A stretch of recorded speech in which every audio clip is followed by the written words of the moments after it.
Ermənistan Baş naziri Nikol Paşinyan parlamentdə 5 illik hökumət planının icrasına dair hesabatı təqdim edərkən yenə də maraqlı bir qədər dolaşıq bəyanatlar verib. Ermənistan Azərbaycanın ərazi bütövlüyünü tam şəkildə tanıyır. Lakin biz də rəsmi Bakının bizim ərazi bütövlüyümüzü tanımasını gözlərik deyən Paşinyan Azərbaycanın həm bəzi qərb ölkələri üçün, həm də Rusiya üçün əhəmiyyətinin artdığını da vurğulayıb.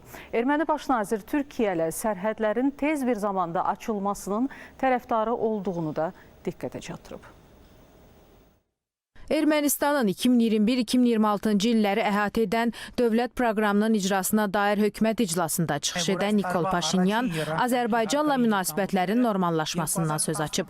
Erməni baş nazirin sözlərinə görə Azərbaycan enerji və logistika qovşağına çevrilib və onun həm Rusiya, həm də bəzi qərb ölkələri üçün əhəmiyyəti artıb.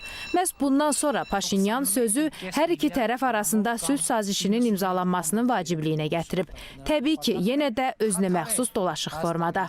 Ըստ էության Ադրբեջանը ուղղակի կամ անուղղակի İndi açıq şəkildə bildirirəm ki, Ermənistan Azərbaycanın ərazi bütövlüyünü tam şəkildə tanıyır. Lakin bu o halda ola bilər ki, Azərbaycan da Ermənistanın 29.800 kvadrat kilometrlik ərazi bütövlüyünü tanısın.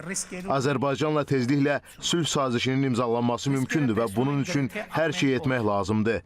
Əgər hər iki ölkə bir-birinin ərazi bütövlüyünü və SSR vaxtından qalan sərhədlərini açıq şəkildə tanısa və bir-birinə qarşı ərazi iddiası irəli sürməsə, sülh müqaviləsi reallaşacaq.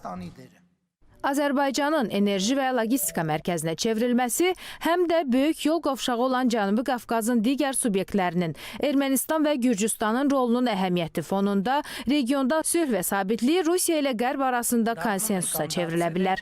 Paşinyan belə deyib. Bütün qonşularla normal münasibətlərin qurulmasının vacibliyinə də toxunan Paşinyan tez bir zamanda Türkiyə ilə diplomatik münasibətlərin qurulması və sərhədlərin açılması ilə bağlı niyyətini də gizlətməyib.